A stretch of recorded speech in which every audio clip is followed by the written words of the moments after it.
Hello guys, this is Chris. నేను already నా పాత వీడియోలో లవ్ మ్యారేజ్కి ఒక చిన్న రెమెడీ చెప్పాను. అది 80% వర్క్ చేస్తుంది. అండ్ ఇంకా దానికంటే కొంచెం స్ట్రాంగ్ రెమెడీ కూడా ఉంది.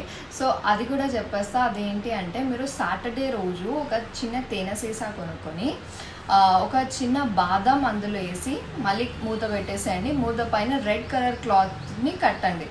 ఓకే, కట్టిన తర్వాత దాని ఒక చిన్న పేపర్ మీద మీ నేమ్, మీ పార్ట్నర్ నేమ్ రాయండి. ఓకే, దాని మీద తేనె సీసా పెట్టండి. ఓకే, అదొక 11 days మీ ఇంట్లోనే ఉండాలి. లైక్ పూజ షెల్ఫ్లో ఎక్కడైనా పెట్టుకోవచ్చు. ఒక 11 days తర్వాత ఈ 11th day రోజు మీరు టెంపుల్కి వెళ్ళి, ఏ టెంపుల్కైనా, ఏ దేవుడైనా, శివుడు అవ్వచ్చు, సుబ్రహ్మణ్యేశ్వర స్వామి, ఎవరికైతే మనం ఎక్కువ అభిషేకం చేస్తామో, లైక్ వాళ్ళ దగ్గర, వాళ్ళ మీద, ఇప్పుడు వాళ్ళ దగ్గర ఆఫర్ చేయండి, తేనె పోయండి, అనుకోండి మీ ఇద్దరికి మ్యారేజ్ అవ్వాలి అని.